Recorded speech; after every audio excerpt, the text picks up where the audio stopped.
So the first thing is the topic, it's rhetorical. You know what it means. Is the Gita modern? Of course it is. Of course it is relevant today. But, and we are not going to be, arrogant enough to even try and assess the Gita with modern science. What we're going to do instead, in all humility and reverence, I'm going to be taking you around as if you got little lamps in your hands, diyas, as we call them in India. And with these diyas, I'm going to put a little light on certain areas of modern science which reflect this dialogue between Krishna and Arjuna, which happened 2,500 years ago. And in that light, I hope I can get you to say, wow, this is exciting. And it sort of juxtaposes with statements made or created 2.5 millennia ago. That's the story. And there are going to be many guides who are going to take us around. There are going to be a set of guides from modern science. But the three guides we are going to rely on, I'm going to rely on for the storytelling, for the Gita, I want to introduce to you. Because it's really their connection that I'm establishing with modern science. So the first guide is Sri Aurobindo. Now, if you look at the entire canvas of Eastern philosophy and wisdom and Western philosophy, probably the greatest philosopher, thinker who bridges that is Aurobindo. And the fact that he spent his growing up years in England, and when he answered the classical Greek paper in Cambridge, he was called by the professor to help because he had answered it in Greek. And the professor says, I don't know Greek, so you have to explain it to me so that I can assess you. Now, Aurobindo has got two other dimensions which are very interesting. One is, of course, the fact that he's the bridge between Greek philosophy, Nietzsche, Kant, Schopenhauer, Hegel, Husserl, name it, and ancient Indian tradition and Buddhism. He's a bridge. Second, he went into samadhi after doing decades of meditation, which is what we are going to discuss today and what I've discussed in the last two sessions. So that's the second dimension of Aurobindo, which is exciting. He's a meditator. The third, after he passed away, and quite recently, quantum physicists, and particularly, Ken Wilber in Colorado, who's a quantum physicist and an avant-garde philosopher, has said that Aurobindo's supraconscious concept is the bridge between ancient wisdom and the quantum world. And he has said this supraconsciousness ties up both. So Aurobindo is very, very important on many fronts. And of course, his essays on the Gita, for me, represent Mount Everest. So the Gita has been interpreted thousands of times. But for me, the way Aurobindo does it is really beyond anybody's grasp. The second is a much more down-to-earth guy. Is Vishnu Suktankar. Now, Vishnu Suktankar was a polymath. He studied in Cambridge, Edinburgh, Berlin. His subject was maths. But he also got into Sanskrit, literature, poetry. And he was called by the Bhandarkar Oriental Research Institute in Pune to make sense and provide an authentic Mahabharata. And there were hundreds floating around. This is the 1920s, 30s. Suktankar passed away in the 1940s. Now, what Suktankar did was phenomenal. He took hundreds, thousands of the Mahabharats which were floating around and made sense out of it. And it's called the Bori Mahabharata, the Bhandarkar Oriental Research Institute's Mahabharata, which is, again, the Mount Everest of Mahabharats. There are variations. There are, Kishori Mohan Ganguly is probably the second. Vivek Devroy has translated this. But nobody goes anywhere close to what Suktankar achieved. Suktankar did 4 lectures on the meaning of the Mahabharata. The fourth lecture, before he could deliver it, he had a cardiac seizure and died. It was delivered in absentia. But we are going to use his thoughts. That's the second. The third, I'm going to show you maybe 3 or 4, no, maybe 7 or 8 slides on PPT on certain quotes from the Gita. And for that, I've chosen my favorite. That's Barbara Stoller Miller. She was in Barnard College, New York, head of the Sanskrit department, translated the Gita. And she translated a lot of things. And she's a great person, passed away a few years back. But she was also the technical advisor to Peter Brooks and Jean-Claude Charrier for their 7-hour play, the Mahabharata. Now, why am I choosing her?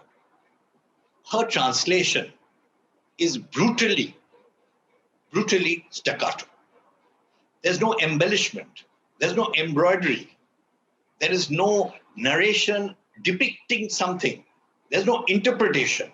You get what it is. Bang, bang, bang, And it's important because it's almost when you read the words, you visualize the dialogue happening. It's not somebody saying it could have meant this, it could have meant that. It's just exactly the Sanskrit stanzas translated without a comma in excess. So we're going to use Barbara Stoller Miller. So let's kick off.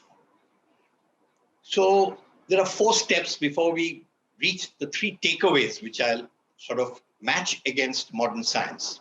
The 4 steps are the platform, a little word about the Mahabharata. We can't discuss the Mahabharata because then we'd be here all night. Second is, who are the actors? Who are these guys? Arjuna and Krishna. Who are they really? They really will come to during the takeaways. But let's look at their persona.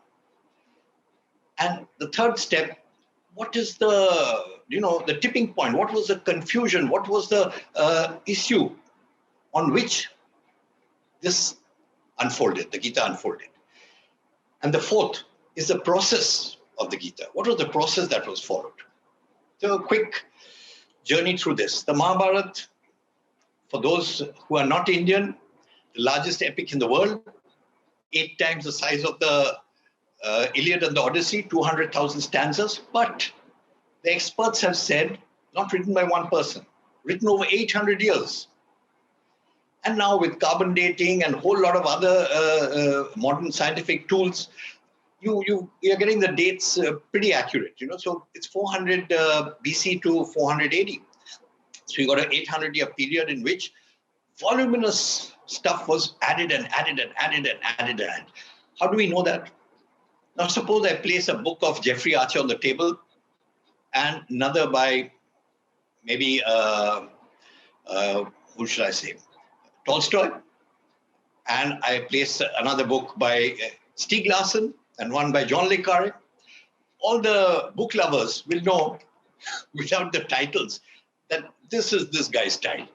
So the experts have also said that huge parts which were added, some were beautiful, some were crass. And Aurobindo is very, very critical in his appraisal when he says this person has no concept of poetry in Sanskrit, who's added huge portions. So we don't know who these people are. The Mahabharata is ascribed to sage Rishi Vyasa. We'll keep referring to Vyasa as the originator, but you must understand that for 800 years, things have piled on. And in India, we didn't have the holy book. We've got the nature gods of the Vedas. We've got no gods of the Upanishads. We've got many gods of the Puranas. We've got complete atheism. And we've got all these things existing simultaneously.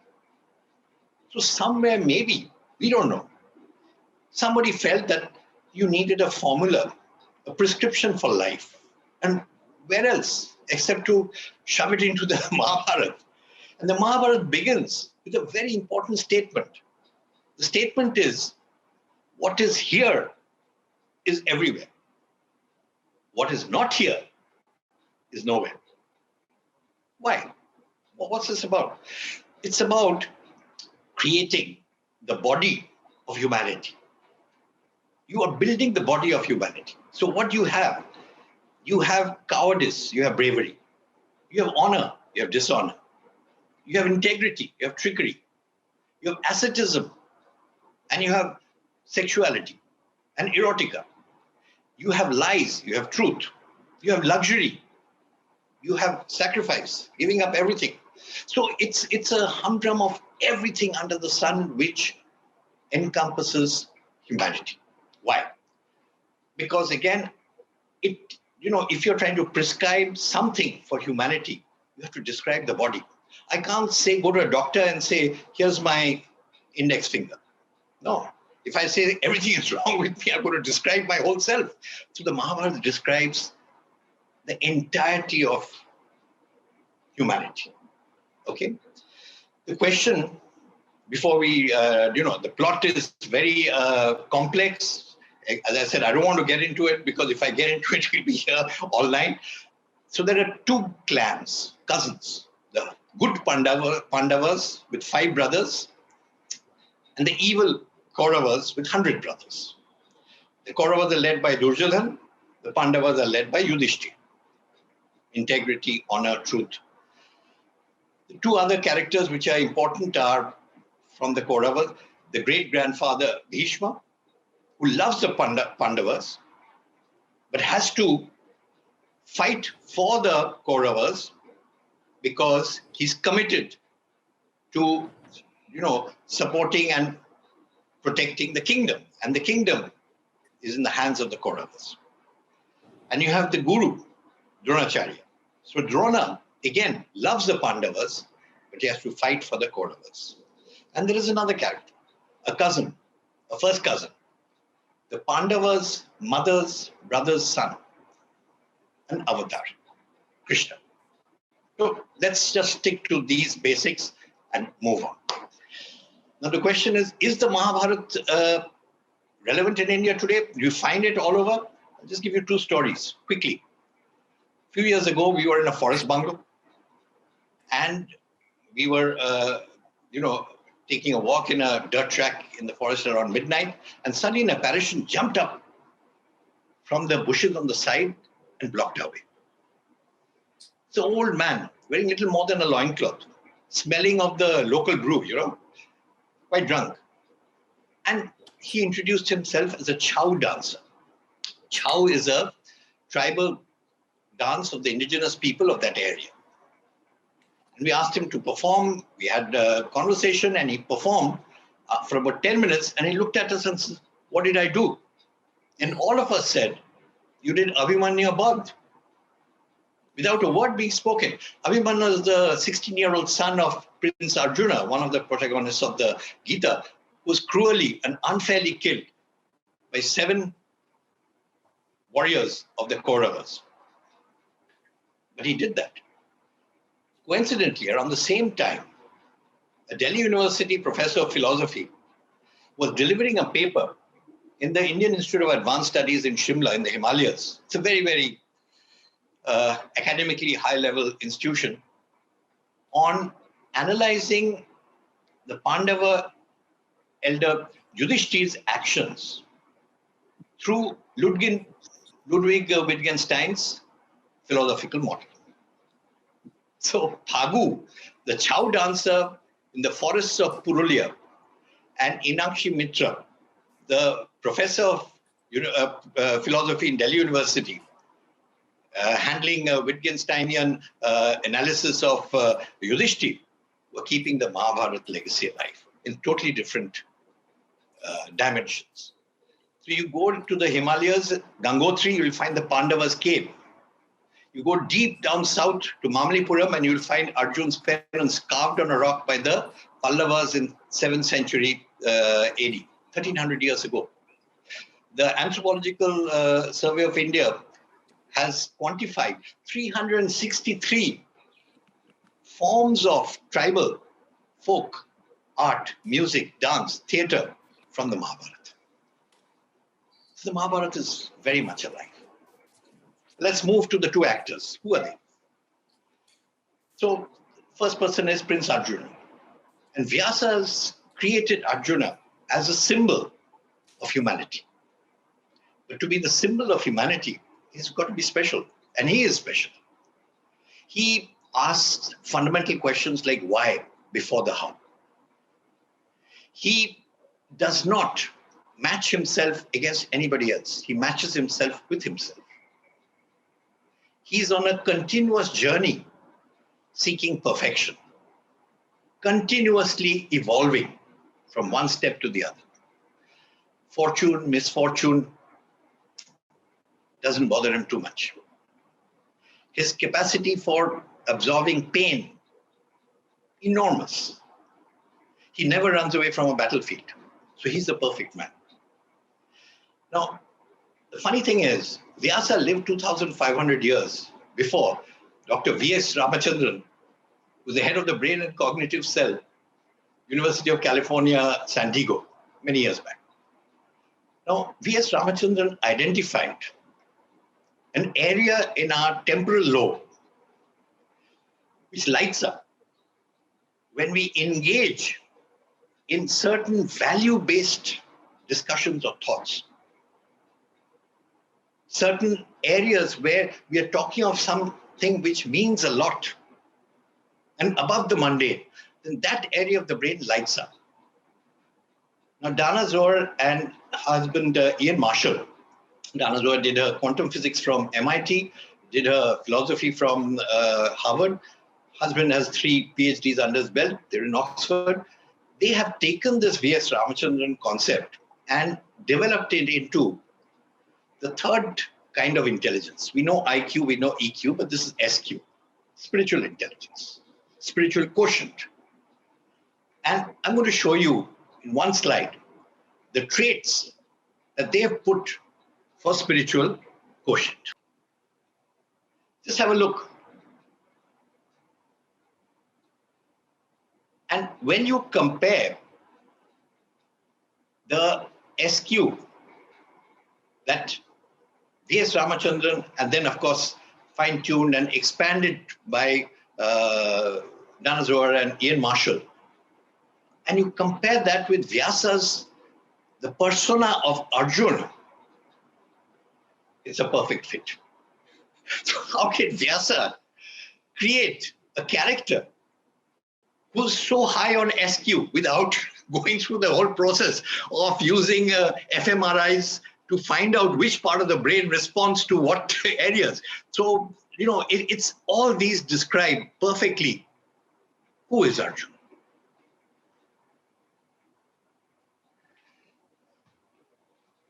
So he's the patient's symbol in the Bhagwad Gita. He's a symbol of all humanity. And who's the other character? The other character, Krishna, has 3 phases in the Mahabharata.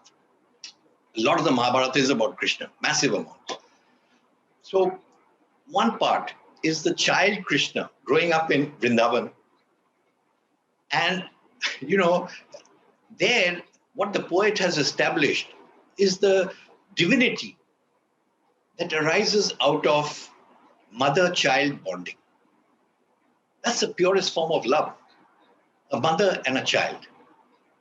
And the simplicity and the honesty and the truthfulness and the absolute innocence of the child and the purity of that love, that is divinity. And that is put across as the divine. And there's a funny story. Yashoda, fed up with Krishna's naughtiness, ties him to a post, with a rope. And she goes about doing her household chores. And the sage Narada drops by, and he's enlightened, so he knows who this child is. And he's amazed. And he looks at Yashoda and says, boy, you must have done a whole lot of good in your past life to have the power to tie the divine. That's a side little story. The second phase of Krishna is erotica, his passionate love affair with Radha. And through this sexual outcrop, you reach, through the sexual ecstasy, you reach a form of ecstasy which connects you to the divine. The Song of Solomon in the Bible is more or less the same. A lot of commonality between the two stories. And the poet Jayadeva in the 12th century AD in Orissa wrote Geet Govinda, where he identified the passion in their lovemaking, the nail marks, the love bites, and in that he wanted to add a stanza where Radha plants her foot on Krishna's head. He thought of it and he was shocked. And he says, I can't do it, it's blasphemous. And he went for his bath and his midday meal. And legend has it that when he came back, the verse was written. Who wrote it? He said, the divine bows to love. Love is supreme. And it's love which controls the divine, which is above the divine. If the divine has to look up to anything, it's love. And the third aspect of Krishna in the Mahabharata is the geopolitical. He goes to Mathura, rescues his parents, kills evil Kangsha, and then because Kangsha's father-in-law, Jarasandha, king of Magad, is the most powerful king in India at that time, Mathura is very vulnerable, so he takes the whole clan and creates a city on the seaside in Gujarat called Dwarka. We won't get into that, the oligarchy which ran the Yadava clans, and it's a lot of political thing of Krishna. But our story begins in Dwarka. There's going to be war between the Pandavas and the Kauravas. And all over India, states are lining up and allying themselves with one or the other. Now, Duryodhana, whose daughter is married to one of Krishna's sons, comes to ask Krishna for support. He comes, finds Krishna sleeping, and takes a seat behind his head. Arjuna also comes to seek his support. Finds him sleeping, takes a seat near his feet. So when Krishna awakens, he sees Arjuna first and says, delighted, and he says, what brings you here? But Duryodhana interrupts and says, I came first. I have the right to speak first. So Krishna says, fine. So he said that, there's going to be war. We're all connected. We want you to be on our side. So Krishna smiles and said, look, I got two alternatives. Take your choice. And Arjuna, because he's younger to you, will get the first choice. One, I am on one side. I will not fight. I will not pick up a weapon. I'll just be there. The other alternative, the choice, is my entire army, weaponized, ready to fight, even me, on the other side. What do you choose? So Arjuna says, I choose you. Duryodhana can't believe his luck. He gleefully said, are you sure the army will fight even you? So Krishna said, yes. So he said, thank you, thank you, thank you. I'll take the army. And he leaves. So Krishna asks Arjuna, why did you choose me? I'm not going to fight. I'm not going to do anything. So Arjuna says, I don't need you to fight. I've got confidence on my prowess. I need your counsel. Will you drive my chariot? Krishna says, I will. So now we have the two characters. We have the platform, the Mahabharata. We have the two characters of the Bhagavad Gita. Now the issue which brought the Gita. Battle is about to begin. The two armies are lined up. And suddenly Arjuna tells Krishna, drive the chariot to the gap between the two armies. And the chariot comes and rests facing the Kauravas. And what Arjuna sees destroys him. And it's important for us to see what he saw.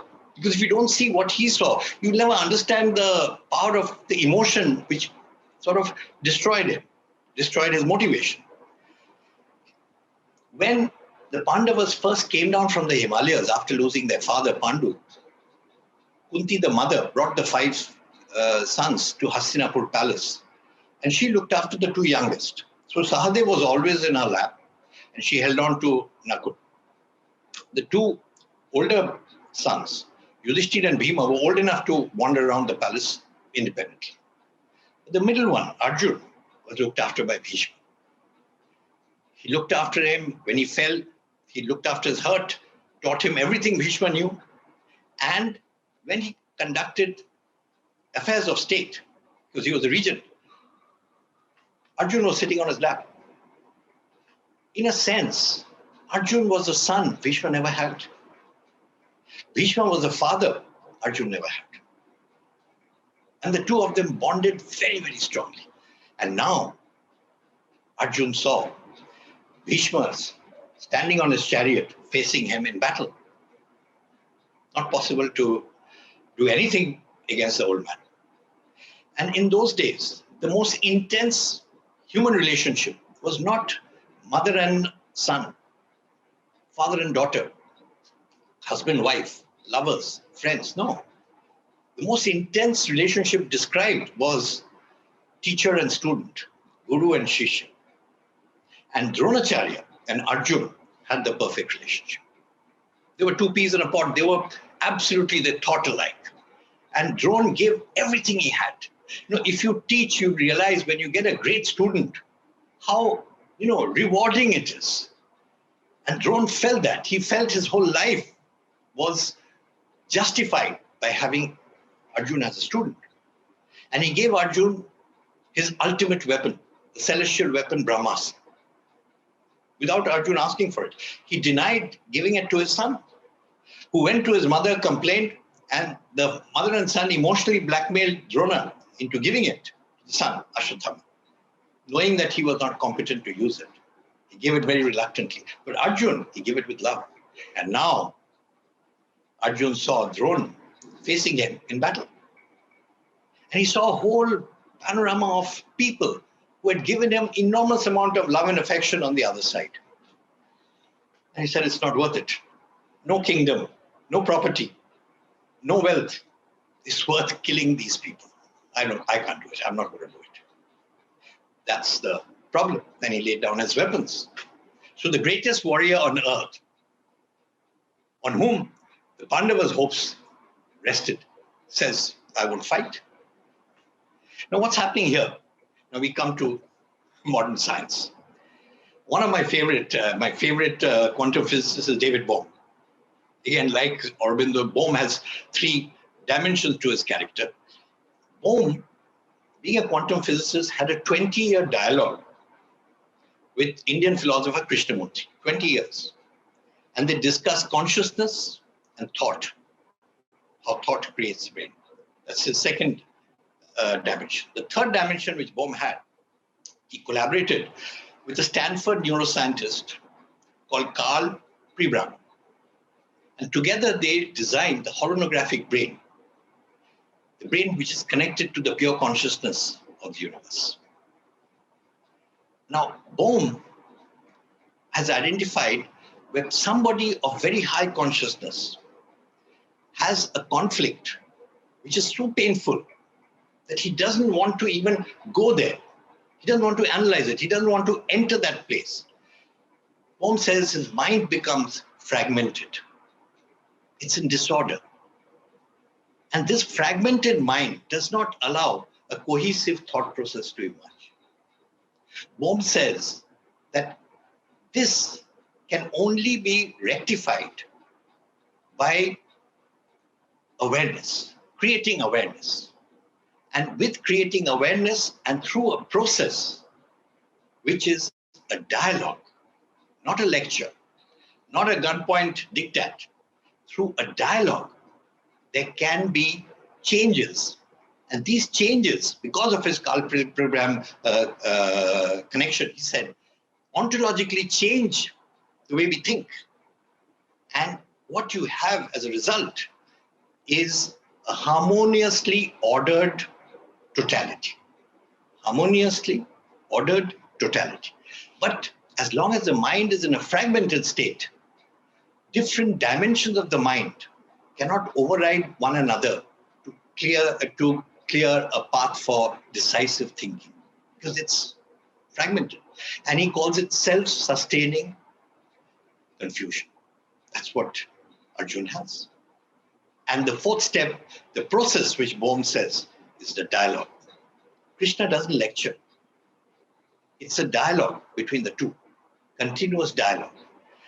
Another dimension, today when corporate are trying to change from the 20th century organization to the 21st century organization, particularly in USA and Europe, they've realized that they can't change by directives, by dictates. So there is a management consultancy parlance which says the Bohemian dialogue, which is being used to bring about change. Think about it. And Vyasa chooses, I wouldn't call it a Bohemian dialogue. Bohemian dialogue is actually Vyasa's, the dialogue of the Bhagavad Gita. So that's where we are. And the Bhagavad Gita unfolds basically with Aurobindo taking three takeaways. And we look at the three takeaways. The three takeaways are, he calls them Karma Yoga. You write it as yoga in English. Gyan Yoga and Bhakti Yoga. Now the yoga here is the Sanskrit pure version where it's connection, it's joining. It's not calisthenics. It's not exercises. It's a joining. The Karma Yoga is how do I join myself to my activities, to my purpose? How do I join myself to my work? The Bhakti Yoga is the last. Second is the Gyan Yoga. How do I join myself to myself? Self-awareness. And the third is how do I join myself to the higher intelligence of the cosmos? So these are the three takeaways. So let's look at them and see how science plays them out. The first, Karma Yoga. So let's see what Krishna says to get an idea. So this is the second chapter, 47th stanza. I've cherry-picked, so I've cherry-picked because I can't do all the stanzas. It'll take too long. I'm going to do about 10 minutes for each of these takeaways. The second chapter, be intent on action, not on the fruits of action. Avoid attraction to the fruits and attachment to inaction. So don't, get into inaction and don't get into results. We're going to study this with modern thinking. Second, perform actions firm in discipline. Please remember these words. Not on the fruits of actions, firm in discipline. Relinquishing attachments. Be impartial to failure and success. This equanimity is called discipline. Third chapter, 7th stanza. When he controls his senses with his mind and engages the discipline of action with his faculties of action, detachment sets him apart. Okay? So, first, a guy who did the maximum amount of work on this in modern neuroscience and psychology, the Hungarian American who was the head of the psychology department in University of Chicago, called Mihaly Csikszentmihalyi. His book, Flow, The Psychology of Optimal Performance. Flow, The Psychology of Optimal Performance is fabulous. You must read it. Now, in that, he has done, 3 or 4 decades of research only on this. He says that the highest performance can be delivered only when you're in the moment. When you're in the task, in the performance, in the activity. And it requires enormous amount of discipline as a precondition to bring you to that. You must have the discipline because the mind is a wandering mind. The mind is always wandering. But to focus and bring it into that disciplined approach of being in the moment, that gives you the best results. And he said you cannot think of external factors like results. So not the fruits of action. And he says you can't, move away from the activity itself. You have to experience and enjoy the activity. So let's give you a positive example of this. 1992, the World Billiard Championships in London. Young kid from Ahmedabad, Geet Sethi, India, has gone to play and he's playing the quarterfinals. He's so far behind that the media have left during the halftime interval saying, okay, we know what to file. This kid is gone. He's lost. Now, while they're climbing down the stairs to go to the tea room, Geet's wife puts her arm around his shoulders and says, Geet, you love this game more than life itself. Just forget everything and just enjoy being here. You're playing the World Championships. You're in the quarterfinals. Just enjoy it. So Geet had a shower, had a cup of tea, came back, and he broke 2 world records. And he beat the guy. And he won the semi-finals and he won the finals and became the world champion billiards player. But when he was interviewed, he said, and he hadn't read Mihaly Csikszentmihalyi, who hadn't written his book in 92. And he says, I was on auto mode. Mihaly calls it autotelic. That's a term he uses. He says, I was in auto mode. I was in the flow. Nothing mattered. I was not bothered about winning or losing. I was in the flow. And flow is a word Mihaly spent his whole life working on. Now, against this positive example, let me give you a negative example. The negative example is given by Judson Brewer. He was assistant professor of neurology and psychology in Yale. Then he moved to Massachusetts University, and then now he's the director of the Mindfulness and Innovation Laboratory in Brown University. Judson Brewer gives the example of Lolo Jones.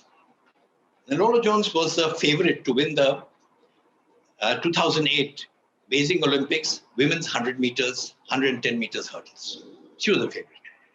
Now catch this race on YouTube. Watch it, because after I heard Judson Brewer, I went to YouTube and I saw the race, and it makes a huge difference in your understanding. Lolo Jones, it's 10 seconds or 12 seconds, it's over. Takes off by halfway mark. You can see the cameras following them. She's ahead of the pack, nosing ahead. By the 3/4, 2 things are happening. She's leaving the pack behind. She's moving ahead. But more importantly, her rate of acceleration is better than the others. So every 5 yards, the gap is going to open between her and the rest of the pack. But then she hits the 8th hurdle. Finishes 7th. 4 years of back-breaking, mind-blowing preparation, gone, worth nothing. She was interviewed by Time magazine. So what happened? He says, around the 7th hurdle, I reminded myself to be careful to miss the hurdles. I reminded myself. She lost the flow. And she hit the hurdle. Because she was worried about the result. And that's what Krishna is saying. Not the fruits of action. Do not get into the fruits of action. Now, when you look at this, think of daily existence. If you're going for a very critical job interview or going to an exam hall, does it help if you're going to celebrate prematurely about winning or get depressed about what happens if I lose? If I, mess up the exam, if I mess up the interview, my God, I need it. Does it help? What helps? To be in the moment. To not think of getting that gold medal in the exam or getting that fantastic job or missing out to your competitor in the exam or being thrown out of the interview, rejected. That doesn't help. What helps is being in the moment, and that's what Krishna is saying to Arjuna. Be in the moment. Do not think of the fruits of action. Do not, and that's what, but to do that, Krishna is saying, and he uses this word in the Gita dozens and dozens of times. Discipline, discipline, discipline, discipline. Because the mind refuses to be disciplined. The mind refuses to stay still. And he says, you have to bring it in a disciplined format. So that's the first takeaway. The second takeaway, by the way, all the 3 are interconnected. They are in a holographic state. They're independent as well as they are integrated. So we can't, move from one to the other without understanding the connectivity. The second is the Gyan Yoga. So let's see what Krishna says. Arjuna's asking, Krishna, what defines a man? Deep in contemplation, whose insight and thought are sure. How would he speak? How would he sit? How would he move? And Krishna says, when he gives up desires in his mind, is content with the self within himself, then he's said to be a man whose insight is sure, Arjuna. When he shows no preference in fortune or misfortune, please remember these lines, because I'm going to bring you a new scientist who's going to tell you exactly the same thing. And neither exalts nor hates his insight is sure. Without discipline, he has no understanding or inner power. Without inner power, he has no peace. And without peace, where is joy? In the 5th chapter, 16th stanza, he says, when ignorance is destroyed by knowledge of the self, then like the sun, knowledge illumines ultimate reality. Before I, close it, let me just say the whole concept of EQ, which Daniel Goleman designed and which the world accepts today, the 5 pillars of EQ. The first is what?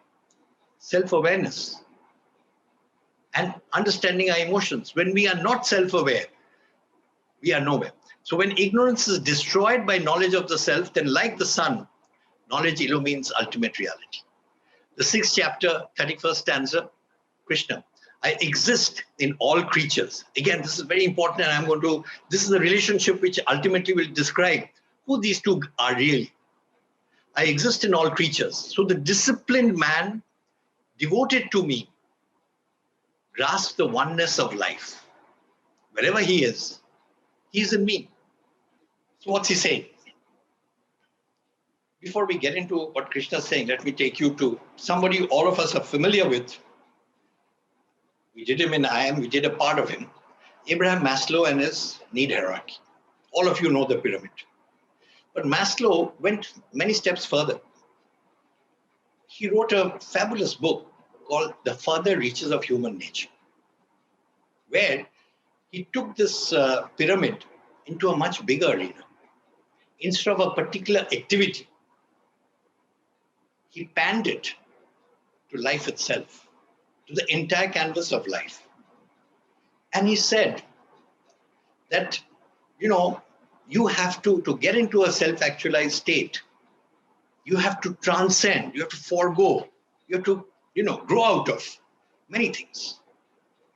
And he studied and did field studies on Nobel laureates, on great musicians, poets, scientists, teachers, industrialists, statesmen, people who reached the pinnacle. And he said they've all transcended this. So what are these needs that you have to transcend? It's exactly what Krishna is saying. He says you cannot be swayed by fortune or misfortune. You have to move away from your basic needs. You have to transcend them. You have to move away from social approval. You shouldn't be bothered about what other people say about you. Live your life. And he says you have to also transcend to a level where he calls it, and it's a very strange thing coming from a scientist.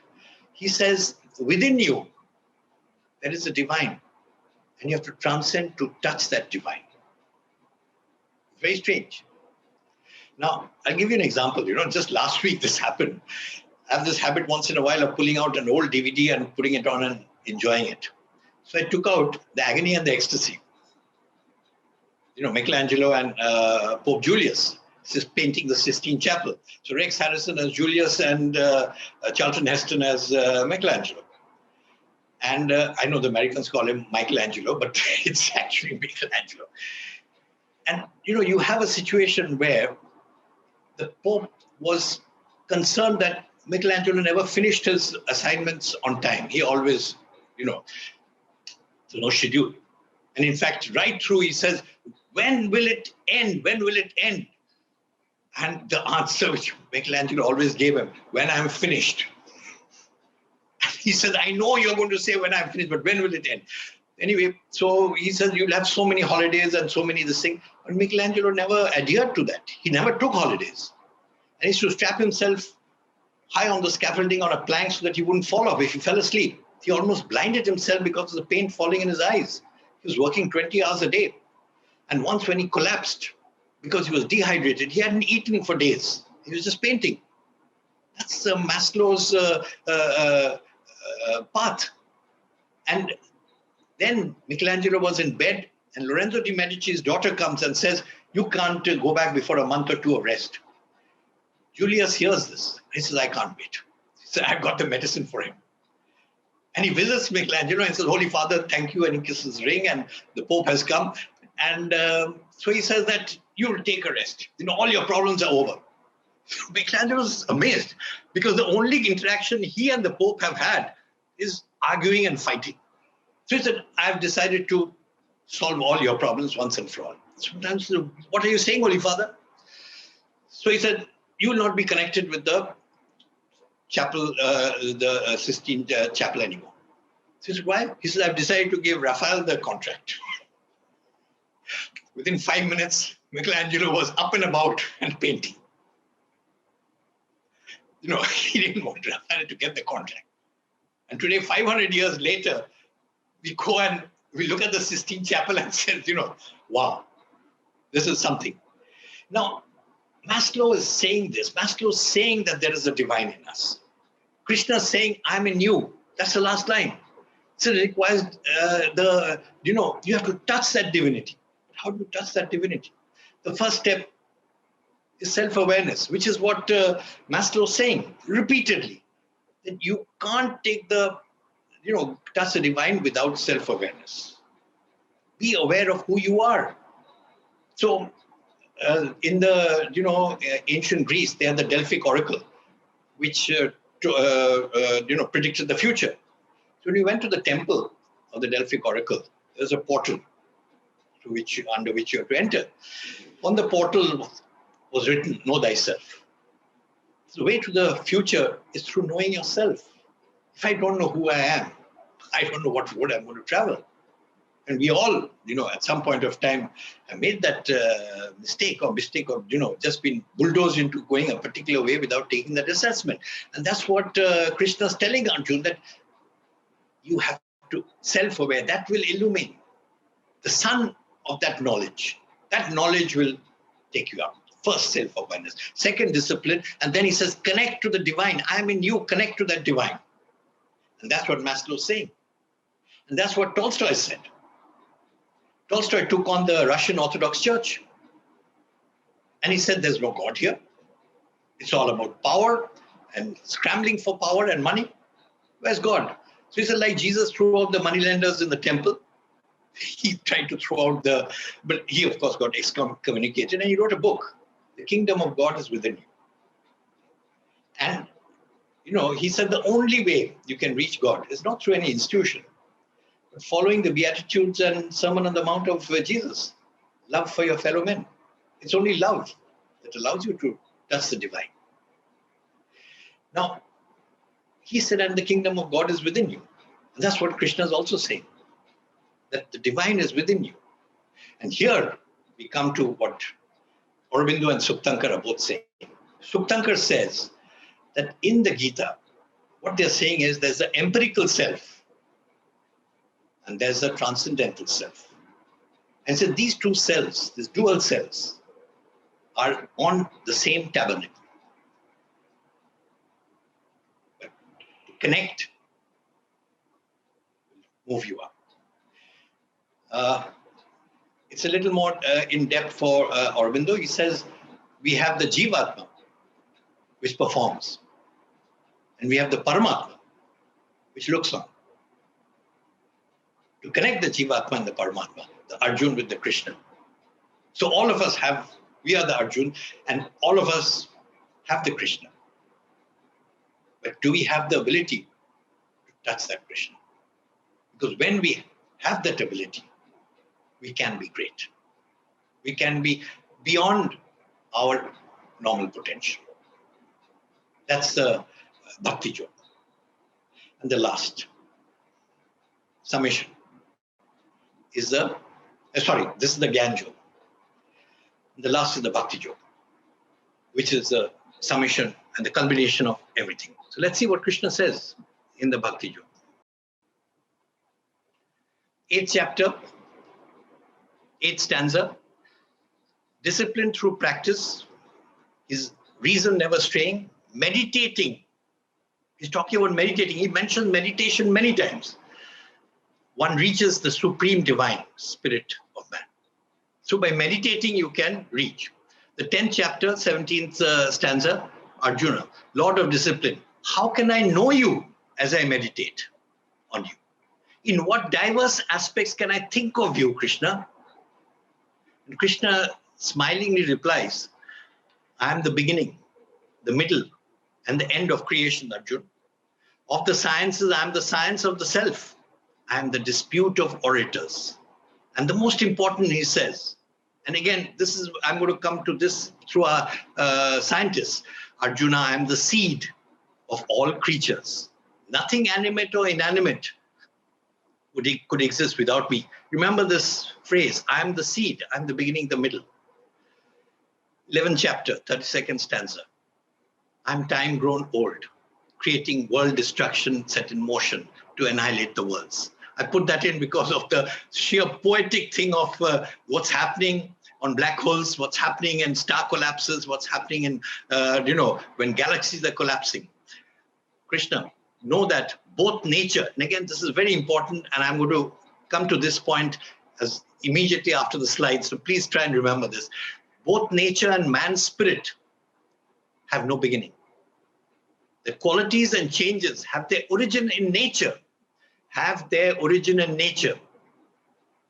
15th chapter, Krishna, a fragment of me in the living world is the timeless essence of life.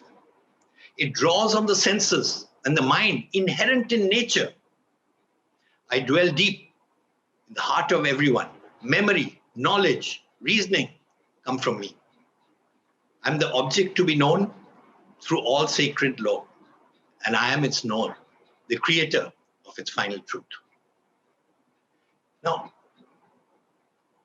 the first person I'm going to call to assist us is again one of my favorites, Lynn Margulis.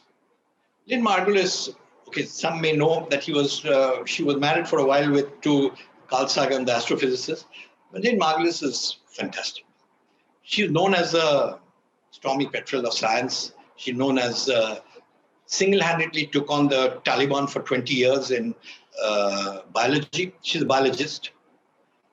And she created the field of endosymbiosis. I'll come to that. She says that all of us have a metabolic pathway to the primordial, to the prokaryote. So 3.5 billion years ago, when the earth split from the sun, the first prokaryote was there. We are all connected from the metabolic, through a metabolic pathway. Now, she wrote this in 1998. And the Taliban, of course, last time I mentioned it, Richard Dawkins being one, they really treated her very badly. And there's one example which is given, you can catch it on Wikipedia, where when she applied for a grant to a research institution, her application came back and felt pen somebody had scribbled, your research is crap. Don't apply again. It took 20 years for the world to accept that what she said is correct. And the earlier paradigm, as we discussed in the first talk, the Thomas Kuhn paradigm, which holds the earlier thought, collapsed. And what didn't help her was a 1974 collaboration with John Lovelock on the Gaia theory. Again, she became head of geosciences in New York University, and she was chairing geosciences conferences. But that took 20 years. For 20 years, like Deepak Chopra was kept outside the purview of academia and science. He was untouchable. She had become an untouchable. But everything she said is true and more.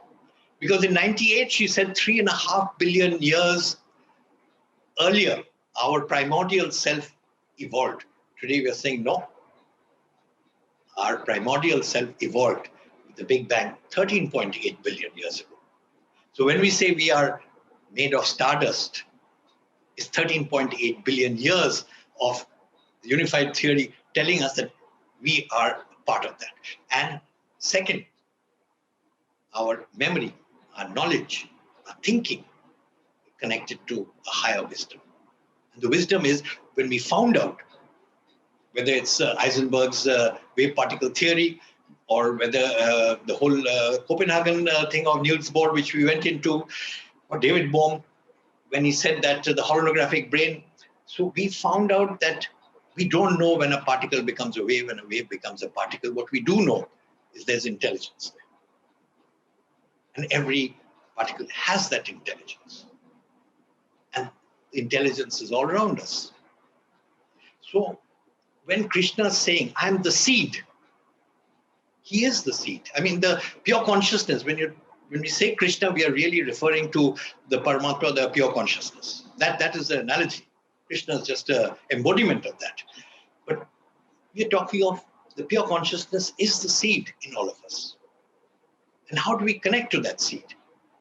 In the Bhakti Yoga, he repeatedly says, we connect through meditation. Again, the Taliban of science threw it out. And when Richard Davidson, Daniel Goleman, and John Kabat-Zinn wanted to do this, we've discussed this story in the last talk.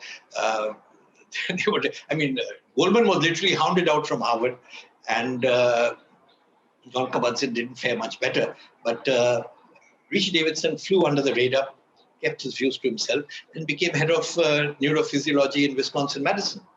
And as I'm recounting and recapping what I said last time, he took the Dalai Lama's help because they couldn't figure out how to measure meditation. He knew that meditation altered traits, but how, why, in what form? They couldn't measure it in the lab. And the Dalai Lama helped by sending Matthew Ricard, who was a geneticist, who had become a Buddhist monk, spent 5 years in solitary in a Himalayan hut, and had done thousands of years of training, and he became the interpreter. So between Latin and Mandarin, the object and the lab, Matthew Ricard was both. But he said, I don't want to be the subject of the experiment. There's a better person. So Mingyur Rinpoche, with 62,000 hours of compassionate meditation, came, 256 sensors on his skull cap, created havoc. The entire earlier paradigm collapsed. Earlier thinking collapsed, and now today through neuroplasticity we know that thought, the process of thought, can alter our brain cells. We can change the physicality of our brain cells through thought. It's a very powerful thing. It was done with Rinpoche, and it was done, we discovered it in detail last time. But when Krishna is saying meditation and the form, and he's explaining to Arjuna that I am the universe. Pure consciousness is the universe. And on this, Rudolf Tanzi, who's the head of neurology in Harvard Medical School and Massachusetts General, and Deepak Chopra have collaborated on 3 books, which I mentioned last time. Superbrain is the one you should pick up. What they've done is, through multiple studies, they've established 7 traits of enlightened people, people who have connected. And those traits are what Krishna is saying. Calm, less stress, ability to enjoy bliss more, focus, better mindfulness, and a whole lot of other things. Dr. Bindu Kuti from NIMHANS presented a paper, one of the conferences we had gone to in Indian Institute of Science, where she showed through the NIMHANS experiments that in meditation, 147 viral attacks have been prevented by our immune system going. Cognitive skills have improved. Telomere length has been affected. That means we age slower. Our intuitive qualities, which are needed for all leaders, for all business reasons, are better through meditation. And this is what Krishna is saying. This is his bhakti yoga. What are you being a bhakt to the cosmic intelligence, the Brahmana? And when you surrender to that, as long as the ego self is high, you don't surrender. I'm the master of the universe. You're not. There is a universe which is a lot more powerful than what you think you are. Earlier, when we thought we were the masters of the universe, we assigned the brain to becoming a PC on the table, and the heart to be a pump for water to the building's tank. That's all. But today we know, as I said last time, that there are 40,000 neurons in the heart, and it's producing its own enzymes, including oxytocin, which creates love, creates hugging. And the brain, of course, has consciousness. And what Chopra and Tansey have done, they've agreed with Donald Hoffman of University of California, Irvine, and they've turned the whole consciousness thing upside down. They said consciousness creates the brain. Earlier, the Taliban said the brain creates consciousness. It's been turned upside down. Now, this is really the takeaway. This is what Krishna is saying, that you connect. And through this connection, by surrender. And we discussed that last time, and Deepak Chopra's book, where he says part of the thing is to surrender and give your intention. But I'm going to, before I go to the final thing, which is outside Aurobindo, and which connects us to the HeartMath Institute in Colorado, I'm going to give you a real live example. Again, one of my favorites. My favorite tennis player, Novak Djokovic. So he had a lot of talent, but he was just not making it. So Federer, Nadal, and Murray, dominant. Djokovic knocking on the door, not being able to enter. Something happened, I was watching this match.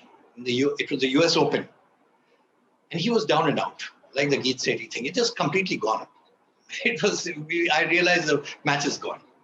And suddenly I found him after the changeover, receiving serve and laughing and smiling. And he started hitting the ball differently. But he was smiling. And of course, he turned the match around and he won. So the press in the interview asked him, that, Novak, why were you smiling? He said, I realized the match was gone. So I just decided that here I am, this little boy from Serbia who had seen the war, who's seen terrible times, and I'm playing in the biggest tennis arena in the world with millions watching. So I'm just going to enjoy it. I'm not worried if I win or lose. And he won. Now he's gone very deeply into meditation and yoga. And he's become a gluten-free vegetarian. He starts a day with deep meditation and yoga. Now, while Wimbledon is on, the monks in the Buddha Pidapa temple, half a mile from the All England Club, are used to seeing Novak come early in the morning and in their 5-acre garden sit under one of the trees and meditate. So in one interview, a cynical journalist asked him, so Novak, what have you gained through all this? So Novak says, I can't tell you what I've gained, but I can tell you what I've lost. So there's a pin drop silence in the room. He said, I've lost stress. I've lost anxiety. I've lost anger. And it doesn't make a difference to me whether I win or lose. I enjoy the game. I love the game. And I enjoy every moment of it, even when I'm being pulled around by a better opponent on the court for that moment. But I enjoy it. And he's perched at 19 Grand Slam title event winning record. Nadal and Federer both are out now. They're not going to win any more Grand Slam events. At 20. Tomorrow is the D-Day for the possible 20th. But he's got about 3-4 years to go. He's broken Federer's 310 weeks record as the longest number one. He's in 340, 350 now. He's going to cross 400 weeks as number one. I don't know when anybody's going to break that. But he's basically into meditation, bhakti yoga, and Gyan yoga. So maybe Krishna and Arjun are laughing and blessing him. So I'm all for Novak Djokovic winning and taking it because he is the representative of everything we discussed today. So before I end, a quick look at something which is interesting. We are all used to being told that 120/80 is the ideal blood pressure. 120/80. Okay, it's considered the ideal blood pressure. But the HeartMath Institute have put out a paper from Colorado where they've found that there is something beyond that, beyond 120/80.